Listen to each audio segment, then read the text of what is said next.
Peut-être est-ce que ça vous est déjà arrivé d'avoir des attitudes plus fortes que vous? Ça arrive à tout le monde, hein. Quand je dis vous, c'est nous, hein. Je suis comme vous, hein. Euh, donc il y a toujours souvent des attitudes, on a des comportements, des peurs qui ont tendance à prendre le dessus. Vous vous êtes rendu compte, hein? On dit souvent, la peur, elle a été plus forte que moi. En fait, peut-être est-ce que vous avez déjà entendu parler d'inconscient? Autrement, hein, peut-être que vous ne seriez pas là. Peut-être que vous habitez une autre planète.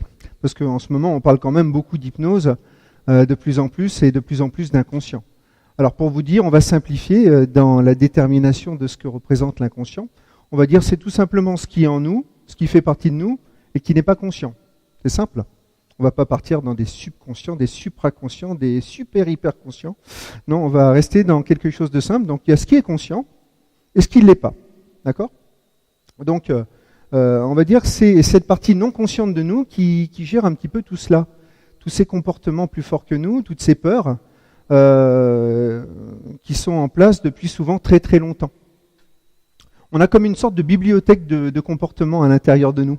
Il y en a plein qui sont vraiment très utiles, qui sont vraiment bien en place, tout à fait appropriés à notre cadre de vie, à ce que l'on est aujourd'hui.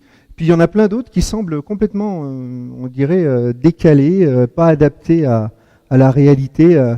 Donc tous ces comportements qui ne sont pas adaptés ont tendance à nous freiner, à nous empêcher d'être vraiment épanouis. Vous avez vu ce que ça fait, une peur. Ça fait quoi? Ça crée une sensation désagréable. C'est soit vers là, soit vers là, soit vers là. Enfin, il y a toujours une répercussion au niveau du corps. Toutes ces peurs, tous ces comportements, ils nous empêchent d'être vraiment nous-mêmes. Quand on est vraiment nous-mêmes, on est vraiment bien. J'ai tendance à penser que l'état naturel de l'être humain, c'est d'être super bien, léger, libre, comme un oiseau. Comme si toutes ces petites choses étaient venues se mettre par-dessus pour empêcher cette liberté-là. C'est étrange, hein? Alors, en hypnose, on considère que tous ces comportements-là sont liés à des croyances. On a tout un tas de croyances qui sont à l'intérieur de nous, et puis selon la croyance, si elle génère une peur, eh bien, elle crée une sorte d'émotion qu'on appelle la peur. Une croyance. Je vous donne un exemple concret. Par exemple, la croyance « je ne suis pas quelqu'un d'aimable ». Ça va donner lieu à une émotion, la peur, que l'on ressent quand on a la sensation de ne pas être aimé. Ça vous est déjà arrivé, hein? Bien sûr, un petit peu à tout le monde. Voilà. Et puis, ça donne lieu à un comportement. Alors le comportement face à cette peur, il est très différent selon les personnes. Il y en a certains qui se recluent, d'autres qui deviennent agressifs, d'autres qui vont chercher à attirer l'amour et l'attention des autres par plein de stratégies super évoluées. Mais voilà, il y a toujours un petit peu ce trinôme entre la croyance, l'émotion et le comportement qui en résulte. Vous comprenez ça? C'est simple, hein? Donc on a plein de petites parties de notre inconscient qui s'occupent de cela, de toutes ces croyances, de toutes ces peurs et de tous ces comportements. On va dire que pour chaque peur, il y a une petite partie de notre inconscient qui s'en occupe. Notre inconscient, c'est comme quelque chose qui peut se diviser en plein de petites parties psychiques. Et chacune de ces petites parties a un job particulier. D'accord? Donc on a une petite partie de notre inconscient, on va dire comme si c'était un équipage de notre inconscient et que chaque petite partie, ça serait un petit matelot. Eh bien, un petit matelot s'occupe de chaque peur, chaque comportement et puis chaque croyance. C'est le même matelot, hein, qui s'occupe de la croyance, de la peur et du comportement. Son job, il le fait du début à la fin. Donc voilà, on appelle cela en hypnose des mémoires inconscientes. C'est comme des petites choses que l'on a au fond de nous, qui en fonction de ce que l'on vit au quotidien prennent les commandes de nous, comme si on était des marionnettes, et qui déclenchent ces comportements, c'est plus fort que moi. En fonction de la situation que l'on vit, ça fait écho à une peur, et puis en fonction de cette peur, ça met en place automatiquement un comportement. Vous connaissez ça? Tout ce que je vais vous dire, de toute façon, vous le connaissez déjà. Donc voilà. Il y a plusieurs provenances de ces comportements, de ces peurs. Vous avez peut-être déjà une petite idée de la manière dont ça arrive, dont c'est mis en place. Moi, je veux dire, il y a 3 provenances différentes. La première, c'est quelque chose que l'on acquiert par copier-coller en fonction de ce que nous ont transmis nos parents, notre éducation, le cadre dans lequel on a évolué depuis qu'on est enfant. On va dire qu'un enfant, c'est comme quelque chose de très très très impressionnable, quelqu'un qui est vraiment très malléable et sur lequel peuvent venir s'imprimer plein de choses différentes. Et en fonction du milieu dans lequel cet enfant évolue, eh bien, il y a plein de petites croyances, plein de petites peurs qui vont venir se copier-coller sur lui, avant même d'avoir été remises en question. C'est-à-dire, si vous avez eu des parents qui pensent que la vie c'est difficile, que l'argent c'est dur à gagner, eh bien, il y a une sorte de croyance qui est venue se mettre à l'intérieur de l'inconscient. Et puis, il y a un petit matelot qui s'est mis à défendre cela. D'accord ? Donc, il y a une peur, quand on a peur de manquer de matériel, d'argent, de financier. Et puis, il y a un comportement qui en résulte. Je ne sais pas lequel c'est. D'accord ? Voilà. Mais un enfant, eh bien, il évolue comme ça dans son enfance et il y a plein de petites peurs qui viennent s'imprimer sur son inconscient. Voilà, une première provenance des mémoires inconscientes. On va s'intéresser plus particulièrement aujourd'hui aux mémoires qui nous empêchent d'être libres, d'être bien, d'être épanouis. D'accord ? La deuxième, alors oui, je vous parlais de ce qui est transmis par copier-coller par nos parents, mais c'est par notre éducation en général. C'est aussi par les personnes influentes qui sont autour de nous. Si ce n'est pas les parents, ça va être toutes les personnes qui ont eu de l'importance. D'accord ? Et puis aussi ce que l'on a vu autour de nous quand on était enfant. Si on a eu l'exemple de parents, par exemple, qui galéraient beaucoup pour subvenir aux moyens, à leurs moyens au quotidien, eh bien on va avoir tendance à créer une croyance qui va dans ce sens-là. D'accord ? Donc c'est le cadre d'éducation, le cadre d'évolution. La deuxième provenance, c'est eh bien tout ce que l'on a acquis par notre propre expérience. En fonction des expériences que l'on traverse, eh bien, il y a des peurs qui viennent se mettre en place. Il y a des expériences traumatisantes. Si on se fait agresser dans la cour d'école par des petits copains, eh bien, il va y avoir une sorte de peur à chaque fois qu'on est en présence de d'autres personnes, et puis une sorte de sentiment d'insécurité qui va donner lieu à un comportement, peut-être qui sera un comportement de repli. C'est fréquent, hein, ça, dans les cours d'école. Mais voilà, en fonction des expériences que l'enfant va vivre, eh bien, il va y avoir des peurs qui vont se générer. Du coup, elles vont venir se construire. Il peut y avoir des peurs que nos parents nous ont transmises ou que le cadre d'éducation nous a transmis et qui vont venir être, je dirais, corroborées par des expériences personnelles. On peut avoir des parents qui nous ont transmis que le monde autour de nous est très dangereux, qu'il faut se méfier énormément. Et puis, il va y avoir des petites expériences personnelles qui vont venir amplifier cela et puis le renforcer. Vous voyez, c'est une sorte de grand mélange. Ça se met en place de plein de manières. Alors, la troisième provenance de ces petites mémoires inconscientes qui nous empêchent d'être libres, eh bien, on va dire que c'est ce qui vient d'avant, pour simplifier. Alors, d'avant, je ne vais pas toucher à vos croyances, je ne sais pas à quoi vous croyez, mais on va dire qu'il peut y avoir des choses qui sont transmises d'un point de vue génétique, par nos ancêtres, par nos aïeux. Peut-être que nos aïeux ont eu des choses, des peurs, des choses qu'ils n'ont pas réussi à dépasser et qui sont transmises de famille en famille, comme ça, de génération en génération. Peut-être que ça vous fait bizarre d'entendre ça, mais en fait, il y a peut-être quelque chose de vrai là-dedans. Hein. Donc, et puis pour ceux qui croient à la réincarnation, peut-être qu'on a des choses qui viennent d'une vie antérieure et puis qu'on n'a pas dépassé avant et qu'il va falloir dépasser eh bien maintenant dans cette vie. Puis si on ne l'a pas dépassé là, ça sera après. Peu importe quelles sont vos croyances, l'important c'est de se dire qu'il y a certaines mémoires inconscientes qui viennent d'avant. Parce qu'un enfant, il ne naît pas complètement neutre. Il y a une petite partie d'inné. Après, il va y avoir de l'acquis, hein, mais il y a une petite partie d'inné. On le voit bien, il y a des fois des enfants, même très jeunes, ils ont déjà un comportement qui est vraiment marqué.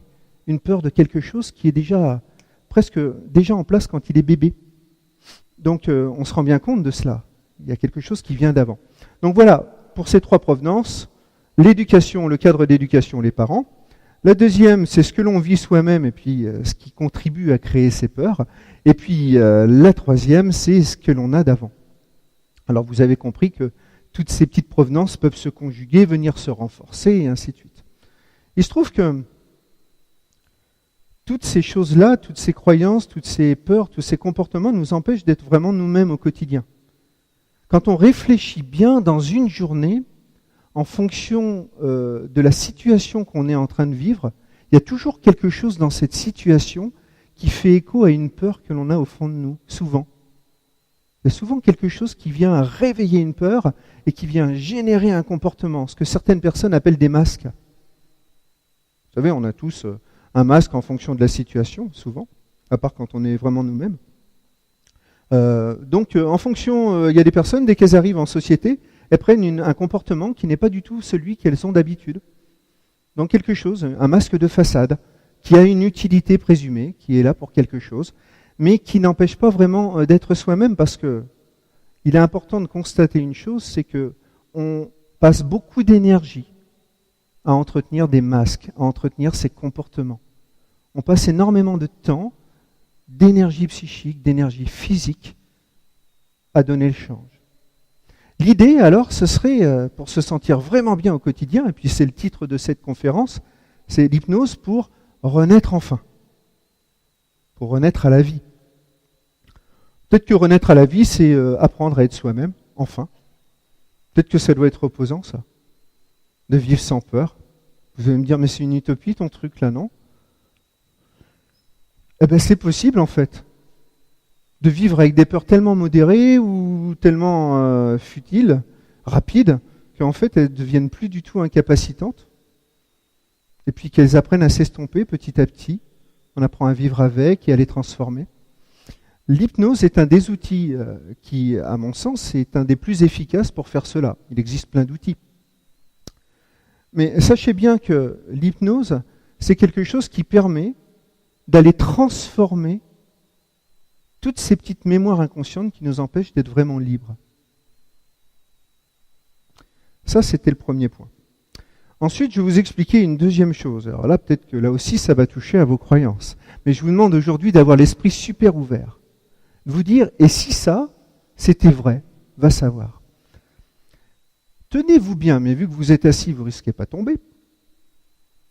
Toutes ces petites mémoires inconscientes dont je vous parlais, là, qui sont là pour, je dirais, gérer un comportement, une peur, une croyance, eh bien, elles obéissent à une règle qui s'appelle la règle de la réalisation automatique.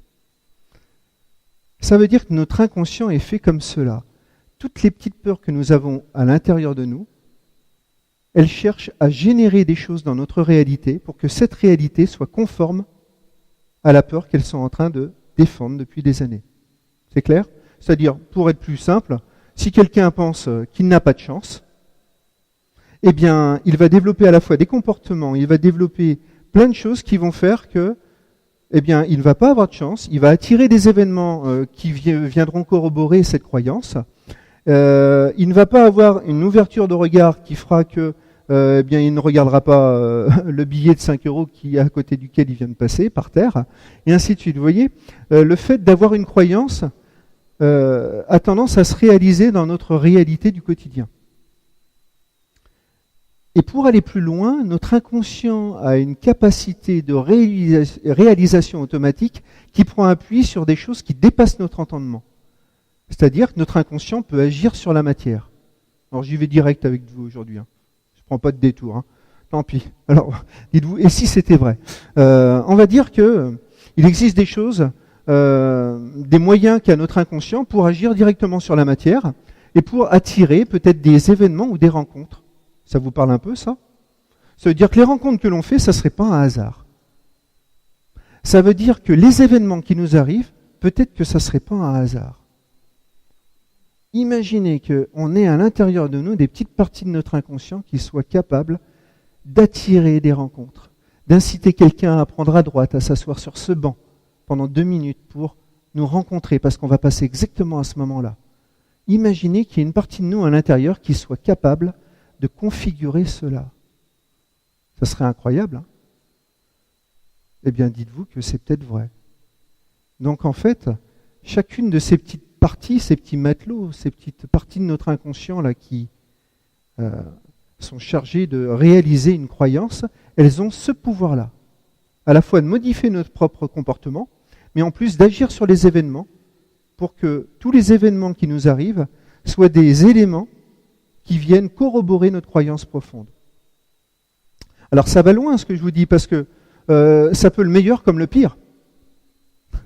C'est-à-dire que si quelqu'un croit qu'il n'a pas de chance, eh bien, les événements vont venir bien renforcer tout cela. Mais inversement, si quelqu'un croit qu'il a de la chance, parce qu'on l'en a persuadé depuis qu'il est enfant, parce qu'on l'a élevé dans ce contexte-là, et qu'il y a une petite partie de son inconscient qui s'est mise à défendre cette croyance, donc, eh bien, il va attirer tous les événements, toutes les choses qui viennent, qui peuvent aller dans ce sens-là. C'est incroyable, hein, ça. Donc, en fait, on pourrait résumer cela en disant qu'on serait créateur de notre vie, créateur de notre réalité. Ça paraît presque trop beau pour être vrai, ça. Il y a peut-être une petite partie de vous qui est en train de dire ça à l'intérieur. C'est normal, c'est la partie cartésienne. C'est une petite fonction de notre inconscient, que j'appelle l'adjoint du capitaine. Toujours là, en train d'essayer d'appréhender la réalité sous un angle uniquement cartésien et logique. Ce qui est très utile, accessoirement. Mais ce qui ne peut pas du tout nous permettre de résoudre, de solutionner toute la problématique à laquelle on peut être confronté au quotidien. Voilà. Donc, je vous disais donc qu'il y a ce principe de réalisation automatique qui fait que, eh bien, en fonction des croyances que l'on a au fond de nous, eh bien, on a tendance à réaliser une grande partie de notre réalité. Ce qui fait que tous les problèmes que l'on a, toutes les choses que l'on a de ce côté-là, tous les problèmes au niveau de notre vie, hein, de la réalité de notre vie, mais aussi tous les problèmes de notre corps. Vous avez entendu parler de psychosomatique. Voilà, bien entendu. On va dire que le corps, ça serait comme un écran sur lequel serait projeté notre état inconscient intérieur. C'est-à-dire, si on a un dysfonctionnement au niveau de notre inconscient, un petit matelot qui a une croyance qui est vraiment pas très bénéfique, ça crée un manque d'harmonie à un endroit. Et ce manque d'harmonie, il va se répercuter quelque part dans le corps. Alors la médecine traditionnelle chinoise étudie ça depuis la nuit des temps. Hein. Ils savent très bien que les peurs liées au matériel, à la sécurité, à la stabilité financière, tout ça, eh bien, elle a tendance à se répercuter au niveau du méridien du rein. Voilà, donc ça donne des problèmes au niveau des reins, au niveau de la vessie, au niveau des lombaires, au niveau des membres inférieurs. La médecine traditionnelle chinoise connaît cela depuis longtemps. En fait, tout ce que l'on a comme dysfonctionnement au niveau inconscient se répercuterait sur notre corps. Donc en fait, si on prend la chose à l'envers, il suffirait de regarder quels sont les problèmes que l'on a au niveau du corps pour prendre conscience de choses qui sont en dysfonctionnement au niveau de notre inconscient, pour prendre conscience de certaines croyances qui ne sont pas bénéfiques. Ben oui, c'est pratique de prendre ça à l'envers. Et puis c'est peut-être pareil pour notre réalité, pour la vie que l'on a autour de nous, dans le cadre de vie dans lequel on évolue. Quels sont les problèmes que l'on rencontre? Quels sont les conflits qu'on a avec les gens? Quelles sont toutes ces choses-là? En fait, peut-être que toutes ces choses qui nous arrivent ne seraient que de magnifiques opportunités qui nous sont offertes de prendre conscience de choses qu'il y a à libérer à l'intérieur, de choses qu'il y a à transformer. Et en fait, la vie, ça serait comme une sorte d'aventure, de jeu, au cours duquel on devrait ouvrir les yeux, développer son niveau de conscience pour s'apercevoir de plus en plus de toutes ces petites choses qui nous empêchent d'être vraiment épanouis, et puis agir en capitaine de bateau pour aller transformer toutes ces choses-là, jusqu'à ce que tout soit léger, libre. C'est peut-être ça, en fait, un des buts de notre présence sur Terre, allez savoir. Évoluer, grandir, dépasser les choses. Je suis persuadé que ceux qui traînent dans les salons en bien-être en sont persuadés et ne sont que des personnes qui, depuis bien longtemps, souvent, cherchent tous les outils possibles pour appréhender cette même réalité. Mais le discours est le même. Hein. Là, je vous parle d'hypnose, mais allez voir plein d'autres personnes qui font plein d'autres pratiques. Et peut-être qu'on dit d'une certaine manière la même chose, en utilisant des mots différents et des outils différents. Bref, en termes d'outils, l'hypnose, c'est vraiment quelque chose qui est très pratique, parce qu'en fait, on a été créé avec cette réalité-là, à avoir des petits dysfonctionnements, des choses à faire évoluer, mais on est aussi équipé d'un outil qui permet d'aller le transformer.